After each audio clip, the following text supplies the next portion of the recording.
একজনকে আপনি বললেন যে হাই এডুকেটেড এবং সম্ভ্রান্ত ব্যক্তি, তুমি যদি ইবাদত করো তোমার ইবাদতের জন্য তোমাকে পারিশ্রমিক দেওয়া হবে 50 গুণ। আর যাকে গরিব ঘরে রাখলেন তাকে বললেন যে দেখো, তোমাকে যদিও আমি এখন একটা কষ্টের একটা ঘরে রেখেছি, তোমার জন্য আমি কিছু সঞ্চয় রাখছি, তুমি অল্প ইনকাম করবে, তোমাকে আমি 500 গুণ দিব। আর যে বড় ঘরে আছে, যে শান শৌকত আছে, তাকে বলছে যে আমি তোমাকে 50 গুণ দিব।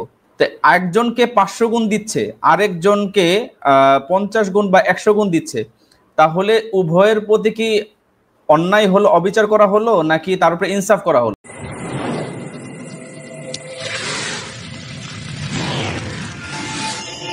আপনি যুক্ত হয়েছেন? আমার কথা শুনতে পাচ্ছেন? হ্যাঁ, শোনা যাচ্ছে। আপনি ভালো আছেন? হ্যাঁ জি, ভালো আছি। আপনি ভালো আছেন? হ্যাঁ, আলহামদুলিল্লাহ।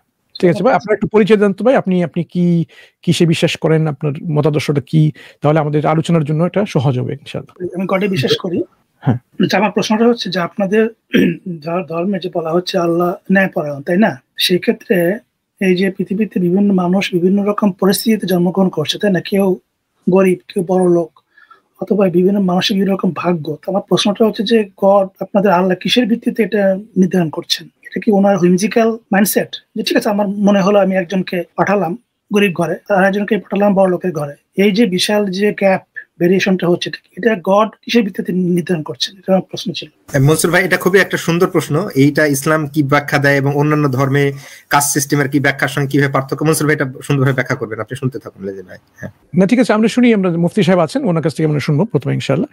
প্রশ্ন আপনি শুনেছেন নাকি উনি আবার বলবেন মুফতি সাহেব? জি, আমি যতটুকু বুঝেছি যে আল্লাহ তাআলা বিভিন্ন ঘরে বড় লোক, মানে বিভিন্ন শ্রেণীতে কেন আল্লাহ তাআলা পাঠিয়েছেন, প্রশ্নটা মূলত এটাই। তো বিভিন্ন শ্রেণী বলতে শ্রেণী বলতে কি মিন করছে আমি জানি না, বাট মানুষের যে কেউ একজন ভিক্ষুকের ঘরে জন্মগ্রহণ করলো, একজন বিশাল ধনী ঘরে জন্মগ্রহণ করলো, তার মানে এই যে বিশাল যে পার্থক্যটা গড নির্ধারণ করলো, ওই গড কিসের ভিত্তিতে এটা নির্ধারণ করলো? জি, খুব সুন্দর প্রশ্ন। প্রথম কথা হচ্ছে ভাই, আল্লাহ তাআলা কাকে কিভাবে রাখলে বান্দার জন্য উপকার হবে সেটা আমাদের থেকে ভালো আল্লাহ তাআলাই জানেন। কারণ এই বিষয়টার সাথে তাকদীরের একটা সামান্য আলোচনা আছে। তাকদীরের বিষয়টা যদি আমরা আলোচনা করতে যাই, আল্লাহ তাআলা কিন্তু আলিমুল গায়ব, সবকিছু আগে থেকে জানেন। তো আল্লাহ তাআলার সেই এলেমের উপর নির্ভরশীল হয়ে আল্লাহ তাআলা কিন্তু আমাদেরকে একটা বিশেষ পদ্ধতি দান করেছেন, যেটা মনে করেন অনেক বিষয় আছে মানুষের নেচার, কে কিরকম স্বভাবের হবে, কে কোন স্রোতে হবে, এবং কাকে কি পরীক্ষা করলে তার জন্য ভালো হবে, সেটা কিন্তু আল্লাহ তাআলা ভালো জানেন। সেই পারপাসে আল্লাহ তাআলা কিন্তু কখনো কারো বিভিন্ন স্তরে, বিভিন্ন ধরনের, বিভিন্ন গোত্রেতে, বিভিন্ন বংশের মধ্যে আল্লাহ তাআলা সৃষ্টি করে থাকে। উদাহরণস্বরূপ সাহাবাই কেরাম রাদিয়াল্লাহু তাআলা আজমাইন, ওনাদের যে একটা রাসূলের প্রতি ভালোবাসা ছিল, রাসূলের জন্য উৎসর্গ করা, সারা নিজের সর্বোচ্চ জীবনের বিনিময়ে রাসূলকে ভালোবাসা, রাসূলের সঙ্গ দেওয়া এবং রাসূলের প্রতি ত্যাগ স্বীকার করা। আমার কথাই বলি, আমাদের মতো যদি যারা আরো বর্তমানে সবচেয়ে বেস্ট যে সম্মানের অধিকারী, যে হ্যাবিটের অধিকারী, তাকে যদি সাহাবার শানের সাথে বসানো হইতো, তাহলে কিন্তু অবশ্যই সে ওইটা পারতো না। এই বিষয়টা কিন্তু আল্লাহ তাআলা আলিমুল গায়ব, তার এই জ্ঞান থেকে উনি জানেন। সেই হিসাবে না ভাই, আপনি আল্লাহ জানেন, আমি সেই প্রশ্ন করছি না। আমার প্রশ্ন কিসের ভিত্তিতে নির্ধারণ করলেন? ওই যে এলিমের ভিত্তিতে। প্রশ্নের উত্তরটা যদি আল্লাহ সব জানেন, তাহলে আমার উত্তরটাই পাচ্ছি না। আসলে আমার কথা হচ্ছে আল্লাহ তাআলা, আমি একটু বলি। ফর এক্সাম্পল, ধরেন আমার 3টা বাচ্চা আছে, হ্যাঁ, আমি আমার 3টা বাচ্চাকে সমান দৃষ্টিতে দেখবো, এটাই স্বাভাবিক। কিন্তু আমি একটা বাচ্চাকে এক বেলা খাবার দিলাম, ওই সেম বেলায় আমি আরেক বাচ্চাকে খাবার দিলাম না, এটা কিন্তু কোনো এলেম জ্ঞান কোনো কিছুর মধ্যেই পড়তেছে না ভাই। আমার প্রশ্ন হচ্ছে এই বিষয়টা আপনি এরকম না। এখানে আল্লাহ জানেন, আল্লাহ, আমার প্রশ্ন হচ্ছে কিসের ভিত্তিতে, মানে উনি কিসের ভিত্তিতে নির্ধারণ করলেন, এটা হচ্ছে আমার প্রশ্ন। আল্লাহ তাআলা এক একজনকে, এই দুনিয়ার বিষয়টা হচ্ছে পরীক্ষার জায়গা, আল্লাহ তাআলা এখানে পরীক্ষা নেন। তা এখানে আমরা নির্ধারণ করি কি, কে কতটুকু বেশি খেতে পারলো, কে কতটুকু ভালো চললো, এটা কিন্তু একটা মানুষের জাত নির্ণয় করে না। রাসূল সাল্লাল্লাহু আলাইহি ওয়াসাল্লাম যদি খাওয়ার কথাই ধরেন, রাসূল সাল্লাল্লাহু আলাইহি ওয়াসাল্লাম ছিলেন এতিম, তাহলে ওনাকে তো আল্লাহ তাআলা আরো ভালো ধনী বড় ঘরে এবং রাজপ্রাসাদে রাখতে পারতেন কিনা বলে। তো আল্লাহর কাছে প্রিয় হওয়ার জন্য আমি আপনাকে বুঝিয়ে বলতেছি, আমি একটা পুরো প্রসঙ্গ টেনে তারপরে বলছি। এখানে আপনি যদি একটা জিনিস খেয়াল করেন, আল্লাহ তাআলা তো একটা মানুষ কাকে কিভাবে পরীক্ষা করতে হবে। এই দুনিয়ার জায়গা, যেমন কোরআন কারিমের মধ্যে বিভিন্ন জায়গাতে আসছে কোরআন কারিম আখিরাতের শস্যক্ষেত, মানে আবার আরেক জায়গায় আছে যে রাসূল সাল্লাল্লাহু আলাইহি ওয়াসাল্লাম এই দুনিয়াকে আমাদের জন্য পরীক্ষার বস্তু বানিয়েছে। এবং আরেক হাদিসের মধ্যে আদ-দুনিয়া সিজনুল মুমিন ওয়া জান্নাতুল কাফির, দুনিয়া মুমিনদের জন্য হলো একটা আবদ্ধ এবং আল্লাহ তাআলা পরীক্ষার বস্তু, জেলখানার মতো, যেখানে মানুষ একটা পরীক্ষার মধ্যে থাকে, এবং কাফেরদের জন্য হলো বেহেশত। তো এখানে একজন মুমিনের জন্য কোনটা মুনাসেব হবে? একই জন ব্যক্তি, ধরুন আপনার দুইটা সন্তান, একটা সন্তানকে আপনি জানেন, আপনার সন্তান যেহেতু আপনার তার সাথে থাকতেছেন, তাদের অভ্যাসগত বিষয়ে আপনি অবগত। কিছু সন্তানকে আপনি চোখ গরম করলেন, সে এটাই তার জন্য শাসন। আবার কোন সন্তানকে আপনি প্রহার করলেন, কারণ কি সে এমন একটা বড় অন্যায় করেছে যে, বা অন্যায় করতে যাচ্ছে, আপনি যদি কঠোরভাবে তাকে দমন না করেন তাহলে দেখা যাচ্ছে কি সে এমন কিছু করে ফেলবে, তার জীবনের লাইফের ক্ষতি করে ফেলবে। তখন কি করবেন?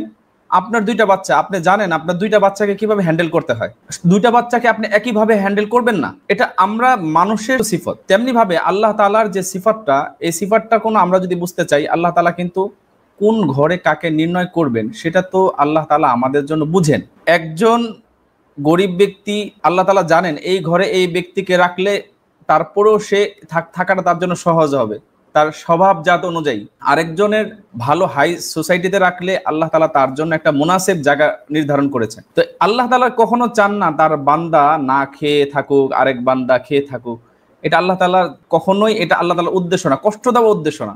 দুইটা উদাহরণ দিয়ে আমি সর্বশেষ আমার কথাটা শেষ করব। একজনকে, আপনার দুইটা সন্তান, একজনকে আপনি বললেন যে একটা বড় ঘরে রেখে, একটা ফ্যামিলি হাই এডুকেটেড এবং সম্ভ্রান্ত ব্যক্তি, টাকা পয়সার সংসদে রেখে আপনি বললেন তুমি যদি ইবাদত করো, তোমার ইবাদতের জন্য তোমাকে পারিশ্রমিক দেওয়া হবে 50 গুণ। আর যাকে গরিব ঘরে রাখলেন তাকে বললেন যে দেখো, তোমাকে যদিও আমি এখন একটা কষ্টের একটা ঘরে রেখেছি, তোমার জন্য আমি কিছু সঞ্চয় রাখছি, তুমি অল্প ইনকাম করবে, তোমাকে আমি 500 গুণ দিব। আর যে বড় ঘরে আছে, যে শান শৌকত আছে, তাকে বলছে যে আমি তোমাকে 50 গুণ দিব বা 100 গুণ দিব।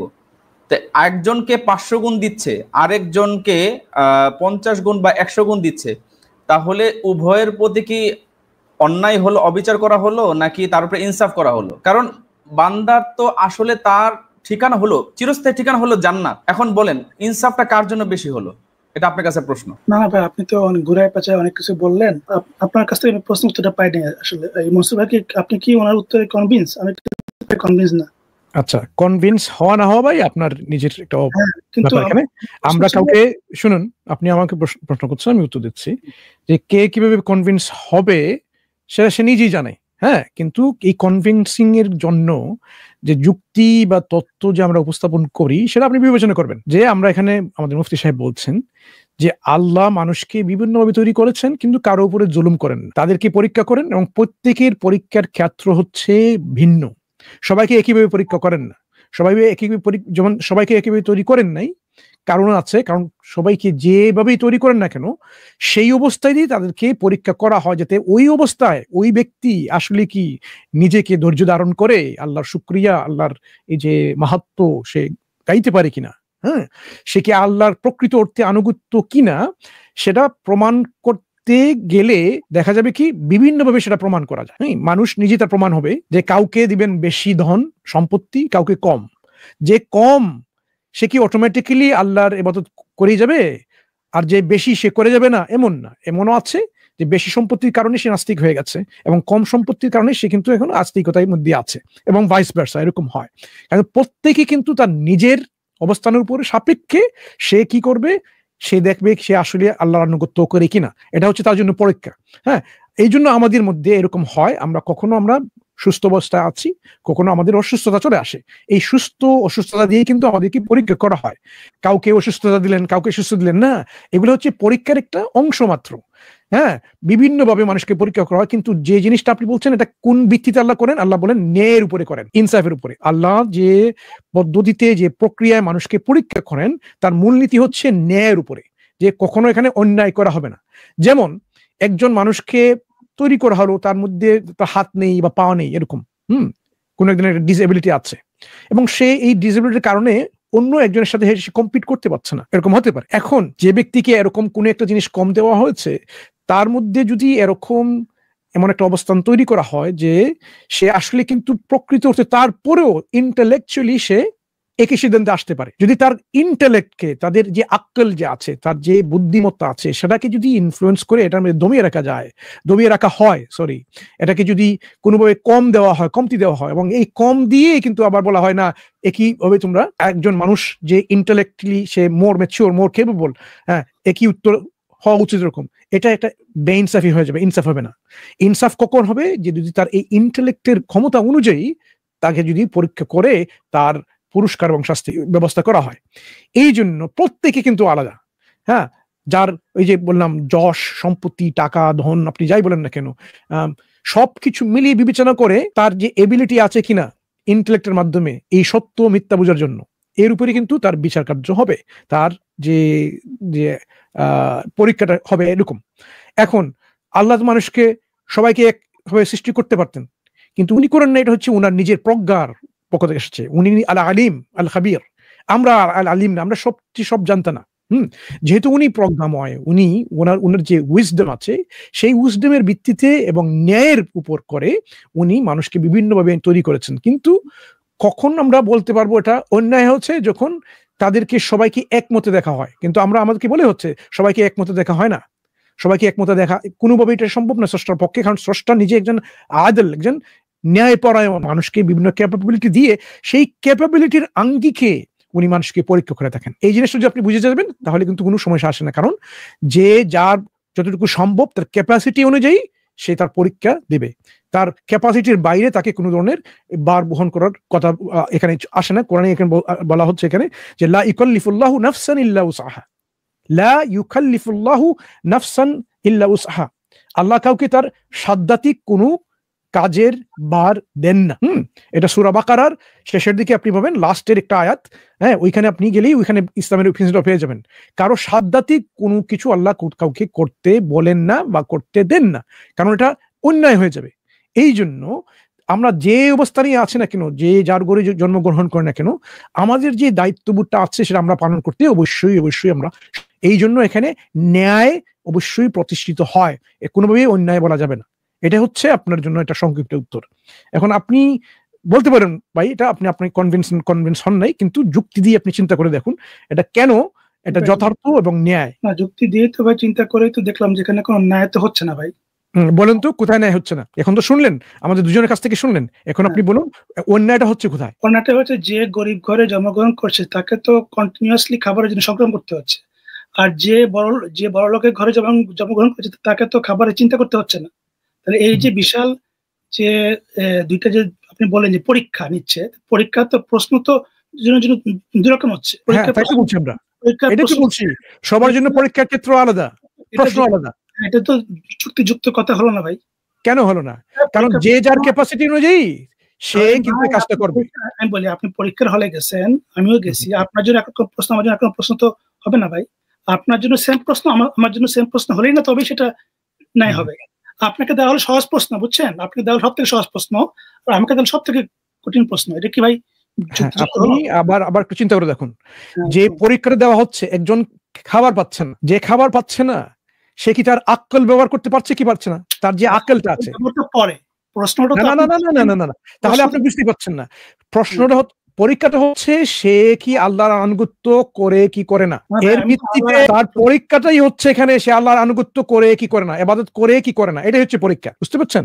পরীক্ষার উপকরণ বিভিন্ন হতে পারে, যে পরীক্ষার মেইন পরীক্ষণীয় যে বিষয়টা হচ্ছে সে আল্লাহর ইবাদত করে কি করে না। এখন তার মধ্যে সেই রকম সক্ষমতা বিষয়, আল্লাহ কাউকে অক্ষম করে ন্যায় বিচার হবে না। আমরা বলছি এখানে যে অবস্থায় আছে না কেন সে কিন্তু সক্ষম এই পরীক্ষা উত্তীর্ণ হওয়ার, যে সে আল্লাহর ইবাদত করবে বা করবে না, এটা সে বুঝতে পারে এবং সে করতেই পারে। হাজার খাবারের চিন্তা থাকুক না থাকুক সেটা কোনো বিবেচ্য বিষয় না, তার মধ্যে সক্ষমতা আছে কিনা। কারণ আপনি চিন্তা করে দেখুন, মানে এখানে যে ব্যক্তি কষ্ট করে সে পরীক্ষা উত্তীর্ণ হলো, আলটিমেটলি রেজাল্টটা কি? কষ্ট করেই কিন্তু পরীক্ষা হচ্ছে। পরীক্ষা কিভাবে হচ্ছে? ওয়ালানাবলুয়ান্নাকুম বিশাইইম মিনাল খাউফি ওয়াল জু'i ওয়া নাকসিম মিনাল মাল ওয়াল আনফুস ওয়াস সামারাত ওয়া বাশশিরিস সাবিরিন। কোরআনের একটা আয়াত, আপনি এটা শুনে থাকবেন, আপনি এখন থেকে জানবেন এটা, যে আল্লাহ আমাদেরকে কিভাবে পরীক্ষা করবেন। কোনো কিছুর লস দিয়ে কাউকে ক্ষুধার্ত রাখবেন, কাউকে কেউ মারা যাবে, হ্যাঁ, আনফুস, ধন সম্পত্তি, তার ক্রপস, তার যে এই যে ফসলাদি আছে এগুলা থেকে কিছু লস হতে পারে, মিনাল খাউফ ওয়াল জু, এর মধ্য থেকে কিছু এরকম হতে পারে। এগুলো দেখেই আল্লাহ পরীক্ষা করেন। আল্লাহ বলছেন ওয়াবাশশিরিস সাবিরিন, কিন্তু যারা সাবিরিন, যারা কি ধৈর্যশীল, তাদেরকে আল্লাহ বলছেন সুসংবাদ দাও। শিক্ষা অত্যন্ত গুরুত্বপূর্ণ আমাদের জন্য। আমরা ধৈর্য শিক্ষা করে কিন্তু আমরা সাহসী হতে পারি, ধৈর্য শিক্ষা করে কিন্তু আমাদের উন্নত অবস্থানে আমরা চলে যেতে পারি। এখন কি আছে আমাদের জন্য আখিরাতে? জান্নাত, যেখানে কোনো ধরনের এই যে আপনার যে এখানে দুঃখ কষ্ট ছিল সবকিছু আপনি ভুলে যাবেন। একজনকে এরকম বলা হবে, তুমি কি কখনো এরকম কোনো দুঃখ কষ্ট পেয়েছো? সে বলবে না।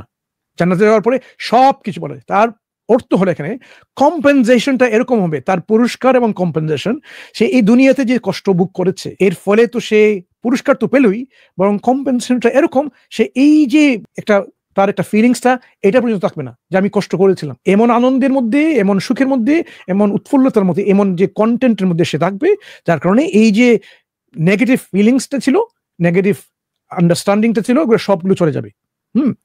এই জন্য যে আলটিমেটলি সাকসেসটা কি সেটাই হচ্ছে বিবেচ্য বিষয়। পরীক্ষা হচ্ছে আনুগত্য করলো কিনা, উপাসনা করলো কিনা, এবং আলটিমেট সাকসেস সে জান্নাতে যেতে পারলো কিনা, জাহান্নাম থেকে সে বেঁচে থাকতে পারলো কিনা। মান যুহজিহা আনিন নার ওয়া উদখিলাল জান্নাহ ফাকাদ ফাজ। কোরআনের আরেকটা আয়াত এখানে, যে নিজেকে জাহান্নাম থেকে নিজেকে যে সরিয়ে রাখতে পারলো এবং জান্নাতে যে নিজেকে প্রবেশ করাতে পারলো, সেই কিন্তু হচ্ছে সাকসেসফুল বা সাফল্যবান। এটাই হচ্ছে আমাদের প্যারাডাইমে, আমাদের যে চিন্তাধারা, যে মতাদর্শ, যে আইডিওলজি আছে, ওইটাতে এটাই হচ্ছে সাকসেস। আপনার কাছে মনে হচ্ছে এরকম কষ্ট হলেই এটা সব কিলো না, কষ্টের মধ্যে আমাদের থাকতেই হবে। এই দুনিয়াতে কিন্তু একটা কষ্টের জায়গা। এখানে কষ্ট করেই কিন্তু আমাদের এই সফলতা লাভ করতে হবে। এখন আপনি বলছেন এটা অন্যায়। অন্যায় কেন অন্যায় হবে? তার তো এই সক্ষমতা আছে, সে যাতে কিভাবে আল্লাহর অনুগত্য করতে পারে কি পারে না। আপনি যদি বলেন যে তার সক্ষমতা নেই, তাহলে আপনার মধ্যে একটা যুক্তি থাকবে। কিন্তু আমরা তো আগে বলে দিচ্ছি, আল্লাহ যার মধ্যে কোনো সক্ষমতা নেই তাকে এরকম পরীক্ষায়, সেই পরীক্ষায় একই পরীক্ষায় এরকম ফেলেন না। এটা হচ্ছে তার ন্যায় বিচারের একটা পরিচয়। আচ্ছা মাসুদ ভাই, আমরা একটু ওনাকে প্রশ্ন করতে পারি কিনা যে আসলে কাকে সহজ করা হয়েছে, কারা কঠিন করা হয়েছে? লেজেন্ড ভাই, আপনি একটু উত্তর দিবেন প্লিজ। মানে সহজ কাকে করা হয়েছে, কঠিন কাকে করা হয়েছে? সহজ বলতে মানে কি, কোন বিষয়টা বলছেন সহজ বলতে? মানে আপনি বললেন না একজনকে গরিব ঘরে আরেকজনকে ধনী করে, গরিব ঘরের যে আছে তার জন্য সহজ প্রশ্ন করা হয়েছে, নাকি ধনী ঘরে যে আছে তার জন্য সহজ প্রশ্ন করা হয়েছে? আপনার আমার প্রশ্নটাকে নিয়ে গেছেন আল্লাহর ইবাদতের দিকে। আমি তো না, আমি আপনাকে প্রশ্ন করতেছি, আপনার কাছে সহজ মানে সহজ, আপনি একটু বললেন না একজনকে সহজ প্রশ্ন করেছে, আরেকজনকে কঠিন প্রশ্ন করেছে।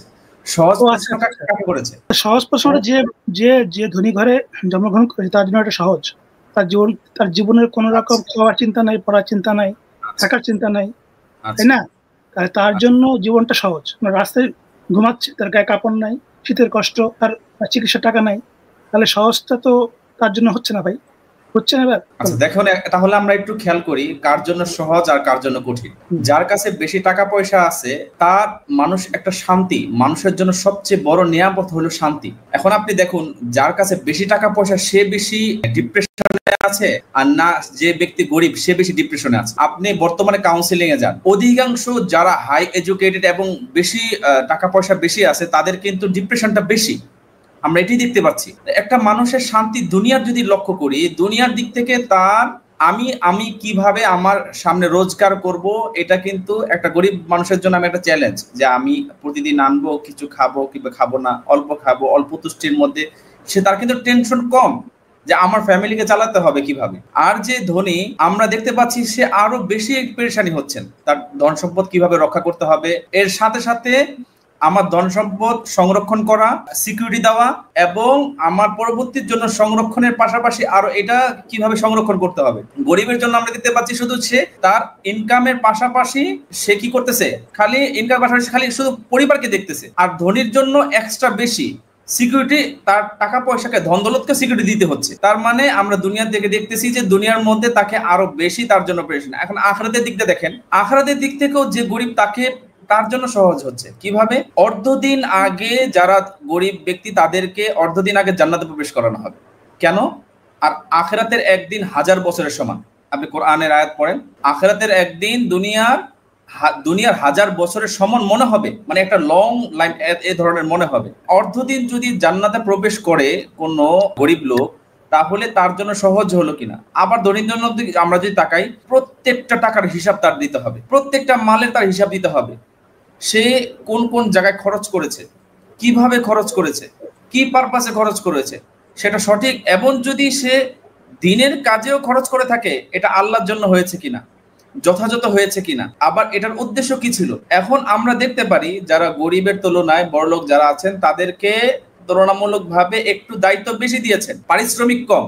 আর গরিবদেরকে একটু যদিও কষ্ট হচ্ছে, তাদের পারিশ্রমিক বেশি, তাদের পারিশ্রমিক বেশি এবং তাদের ইনকাম হলো কম, মানে তাদের কষ্ট কম। তাহলে আমরা দেখতে পাচ্ছি যে আল্লাহ তাআলা একটু বলছেন, আল্লাহ তাআলা সবার মধ্যে সমাজতা করেছেন, কার উপরে নাইনসাফি করেনি। আপনি একটু আশা করি বিষয়টা যদি ভাবেন, আশা করি এটার মধ্যেই প্রশ্ন আছে ইনশাআল্লাহ। জি ঠিক আছে, এটাই থাক, আপনি চিন্তা করে দেখবেন, ওটা আপনার কাছে সেটা আপনি বিবেচনা করলেই আপনি বুঝতে পারবেন এখানে আপনার কাছে ন্যায়ের উপর এটা প্রতিষ্ঠিত কিনা। আমরা বলেছি সেটা আপনার ব্যাপার, আপনি কিভাবে নেবেন। আচ্ছা ঠিক আছে, আপনাকে একটা প্রশ্ন করতে হবে এখানে।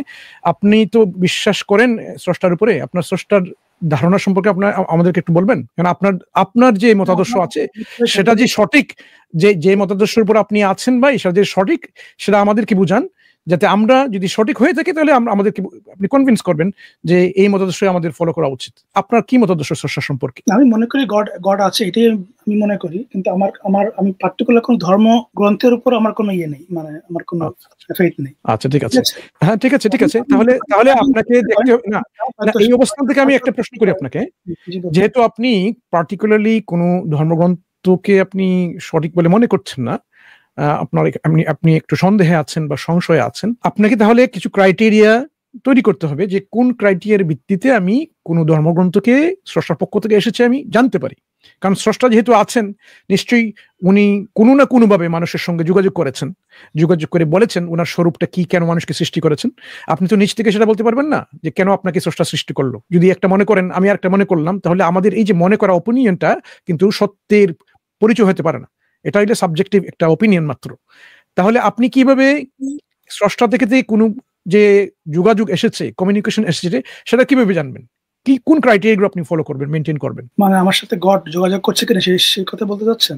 আমি আপনাকে এটা বলছি না, বলছি আপনি কিভাবে এটা এস্টাবলিশ করবেন যে স্রষ্টা মানুষের সঙ্গে যোগাযোগ করেছেন কিনা, এবং সেই যোগাযোগটা কোনটা, সেটা কি আল কোরআন, বাইবেল? তার জন্য সব ধর্মগ্রন্থ পড়তে হবে, বুঝতে হবে, সেটা তবে অনেক লম্বা সময়ের ব্যাপার।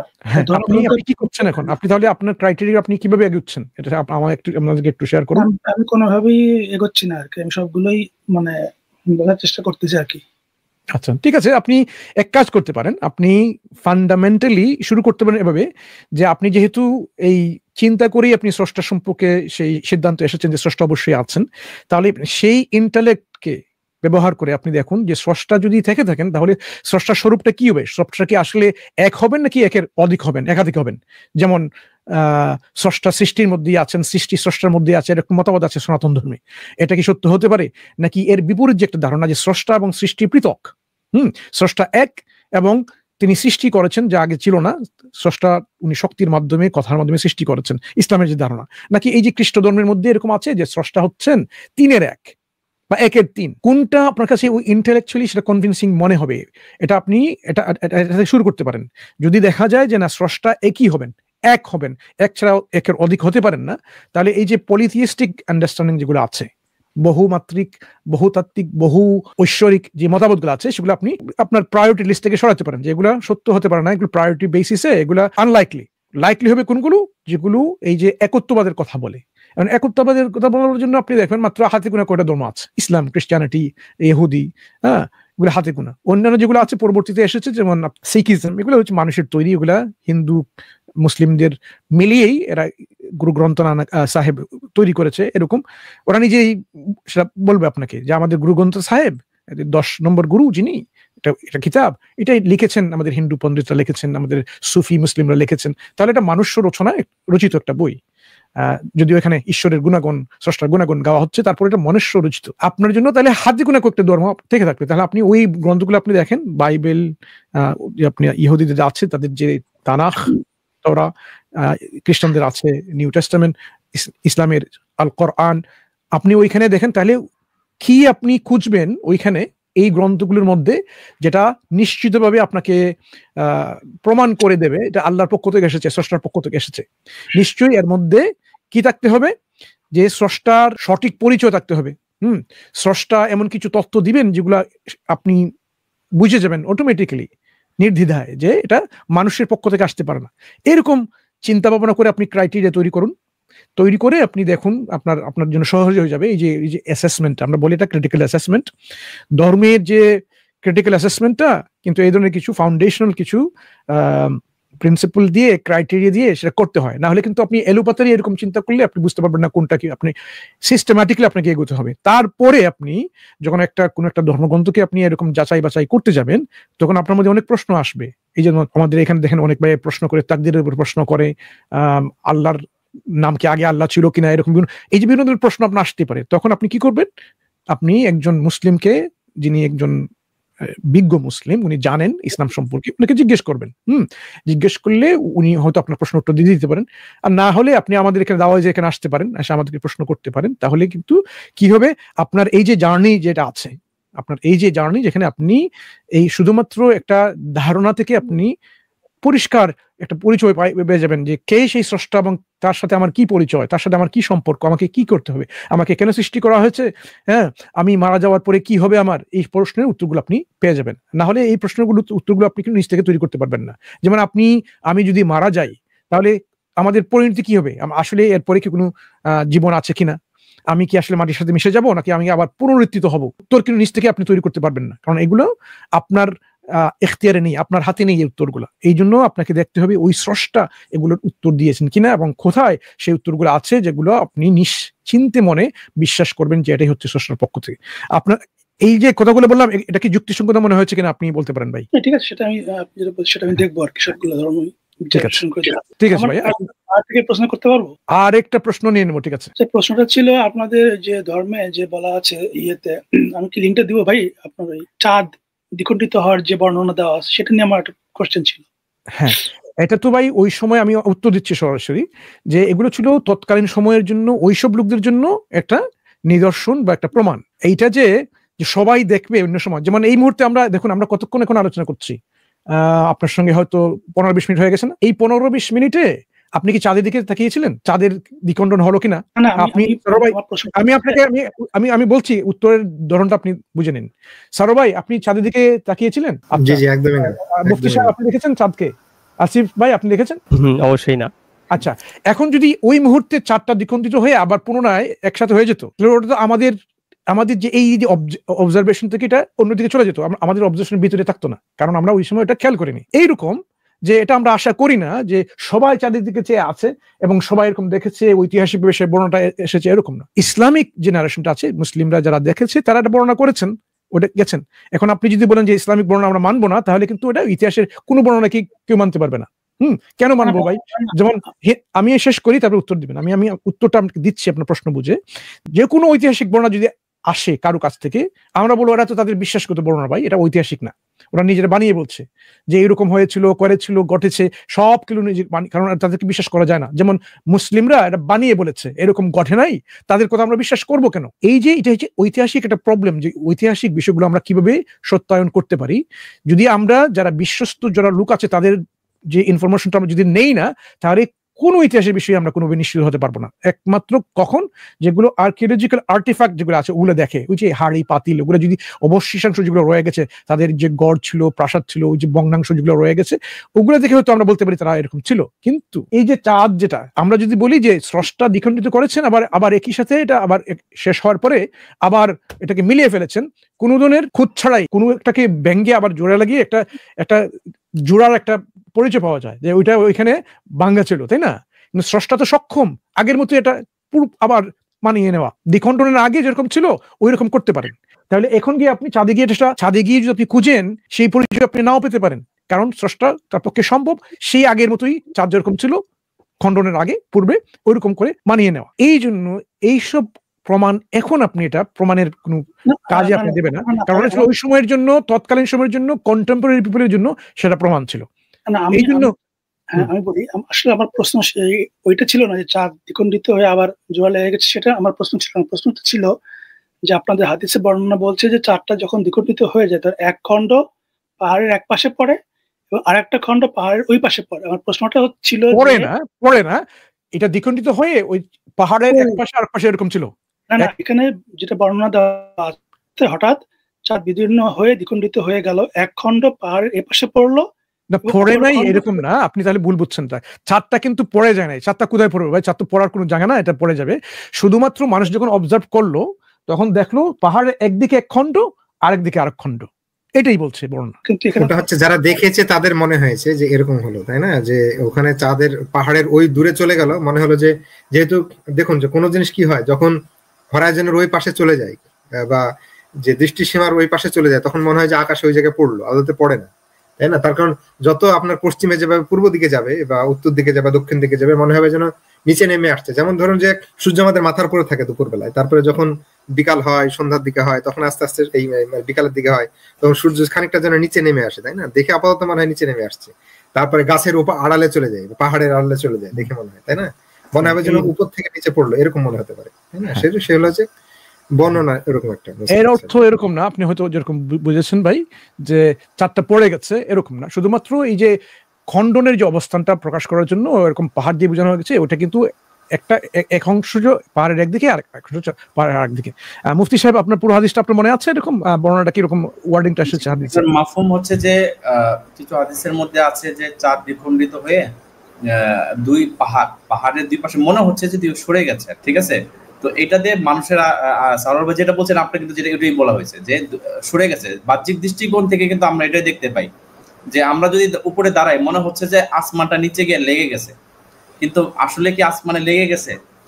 বাহ্যিক দৃষ্টিকোণ থেকে যারা উপস্থিত ছিল তারা এভাবে বলছে যে আমাদের চাঁদ দ্বিখণ্ডিত হয়ে গেল, মনে হচ্ছে যে ওই দূর পাহাড় থেকে দুই পাশে আলাদা হয়ে গেল। মানে স্পষ্ট ওনাদের বক্তব্যের কথা হচ্ছে যে স্পষ্ট ভাবে যে দুইটা আলাদা হয়েছে, এবং এটার বর্ণনা নিজের চোখে যেটা স্বাভাবিকভাবে বাহ্যিক দৃষ্টিকোণ থেকে দিয়েছে ওটাই কিন্তু বর্ণনা করা হয়েছে, এর থেকে বেশি কিছু না।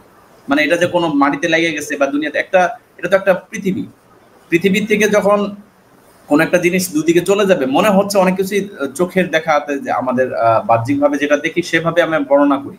এটাই মানে রাসূলের যে হাদিসটা ছিল সেটা এইভাবে বর্ণনা করা হয়েছে। তাৎক্ষণিক যে অলৌকিক ঘটনা সেখানে উপস্থিত দর্শকরাই ওটা সরাসরি উইটনেস করতে পারবে, তার কারণ এটা সায়েন্সের যে রুল রেগুলেশন আছে সেই হিসাবে হবে না, তার কারণ এটা স্রষ্টার স্পেশাল ডিক্রি সেটা, তাই না? যে বিশেষ একটা প্রক্রিয়া, সেই কারণে ওটা হচ্ছে প্রাকৃতিক ঘটনা, এটা অলৌকিক ঘটনা, সেই কারণেই ওটার কোনো প্রাকৃতিক চিহ্ন বাকি লোকে পরবর্তীতে পাবে এর কোনো গ্যারান্টি নেই বা নিশ্চয়তা নেই, তাই না? যে চাঁদ দ্বিখণ্ডিত হলেও অভিকর্ষে যে প্রভাব, এগুলো স্রষ্টা না ফেলেই ওটা করতে পারেন, তাই না? সেই হিসাবেই বাকি লোকেরা সেইভাবে বর্ণনা করবে। হ্যাঁ, আশা করা যায় আপনি ওই জিনিসটা চিন্তা ভাবনা করবেন, আশা করা যায় আপনি আরো উত্তরটা পেয়ে যাবেন। তার কারণ যে বর্ণনা যেগুলো হচ্ছে তারপর হচ্ছে থার্ড পার্সন বা অন্য কেউ বর্ণনা করছে, তাদের সাবজেক্টিভ একটা আন্ডারস্ট্যান্ডিং আছে বা দর্শকের অবস্থান থেকে বর্ণনা সেটা, তাই না? এটাকে বুঝতে হবে। ঠিক আছে, থাক লেজেন্ড ভাই, আপনাকে অনেক ধন্যবাদ আমাদের সাথে এসে আলোচনা করার জন্য। অবশ্যই পরবর্তী সময়ে আমি আপনাকে যেটা বলছি এটা একটু বিবেচনা করে আবার আসবেন, আপনার সঙ্গে পরবর্তীতে আলোচনা হবে। ঠিক আছে, আপনি এ পর্যন্ত ভালো থাকুন। ঠিক আছে, বিদায়।